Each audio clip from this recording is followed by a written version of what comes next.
warahmatullahi wabarakatuh. Halo sahabat semuanya, senang sekali saya Nur Hikmah bisa hadir menyapa kalian semua dalam talk show inspiratif dengan tema semangat berprestasi.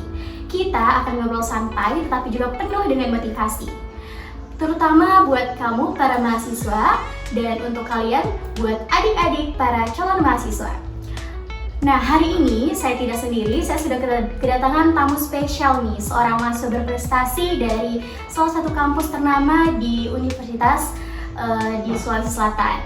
Langsung saja kita panggil Kak Imran Taufan. Halo Kak, selamat datang. Nah, boleh nih Kak, halo apa kabar? Alhamdulillah baik. Boleh nih Kak, buat teman-teman di rumah diperkenalkan sedikit namanya. Oke, baik. Halo teman-teman sekalian, perkenalkan nama saya Imran Taufan, mahasiswa dari Universitas Hasanuddin, jurusan Agribisnis, dan sekarang semester 8. Nih Kak, sedikit pertanyaan dari beberapa mahasiswa, terutama mahasiswa seperti saya yang kuliahnya cuma kuliah pulang. Nah, gimana sih Kak caranya jadi mahasiswa yang aktif terus berprestasi? Apa nih rasanya? Oh iya. Kalau dari pribadi saya sebetulnya mau melakukan experience atau mengeksplor kemampuan diri. Karena jangan sampai kalau misalnya kita kuliah pulang itu terlalu monoton dan kurang insight dan pemahaman yang kita dapatkan, karena pendidikan ataupun pelajaran di dalam kelas itu tentunya tidak cukup untuk menguji kemampuan kita, karena kan terutama saya kan kuliahnya di Unhas, terus tinggalnya di Maros, kurang lebih 15 kilo, jadi kalau misalnya kuliah pulang kan capek, jadi saya memanfaatkan waktu setelah kuliah untuk berorganisasi dan aktif kumpul dengan teman-teman untuk membahas kegiatan seperti lomba-lomba, kegiatan esai dan lain sebagainya. Wah, sangat produktif sekali ya Kak ya. Boleh nih Kak diceritain salah satu pencapaian yang paling berkesan nih Kak sama kuliah? Kalau pencapaian sebetulnya lumayan banyak, karena di sisi lain lomba-lomba, begitupun di sisi lain dengan kegiatan pengabdian seperti KKN, itu menurut saya hal yang sangat istimewa, karena KKN kemarin di tahun 2024 saya bukan di Sulawesi Selatan, tapi saya KKN di Pulau Maluku. Di kota Ambon, tepatnya di Kabupaten Buru. Jadi nama kegiatannya itu KKN Kebangsaan. Jadi bukan hanya dari Unhas saja, tapi dari mahasiswa seluruh universitas yang ada di Indonesia menjadi peserta KKN ini. Wah. Ya, jadi kalau di lokal bahasanya di kampus sendiri kan kita KKN sama teman kampus sendiri, tapi ini kita satu posko dengan mahasiswa dari berbagai universitas. Jadi di sana saling berbaur ya Kak ya? Betul sekali. Nah Kak, selain akademik nih, Kakak tadi juga menyebutkan organisasi. Nah, pastinya Kakak juga aktif organisasi kan ya?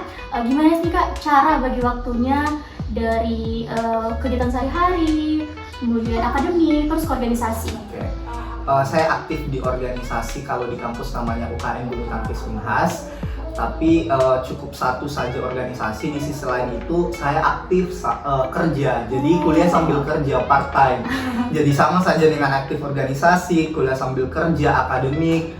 Saya juga mengajar di TPQ yang ada di daerah saya, di Dusun Kemajaya.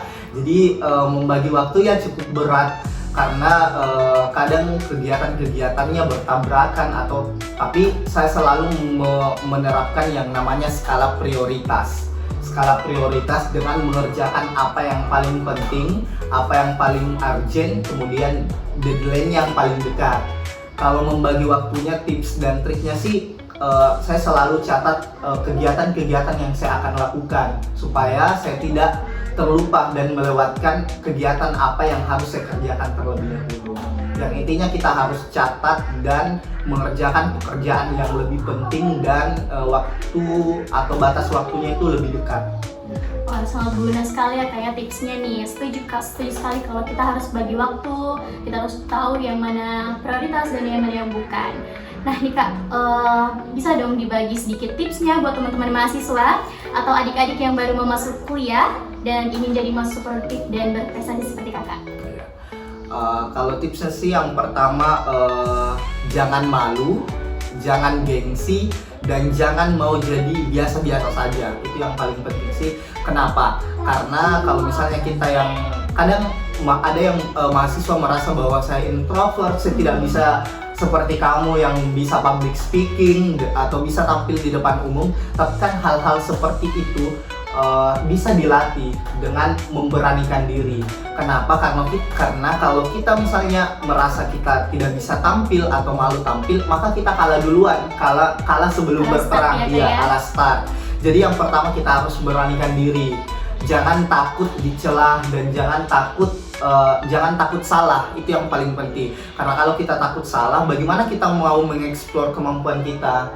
Karena dari kesalahan itulah yang akan membuat kita belajar dan menjadi lebih baik. Kemudian yang selanjutnya yang saya bilang, jangan jadi biasa-biasa saja. Kenapa? Karena kalau kita jadi biasa-biasa saja, tentunya kita tidak akan mengeksplor kemampuan kita. Kalau misalnya biasa-biasa saja kuliah terus pulang nyantai, tidak ada yang dikerjakan, kan itu yang biasa-biasa saja.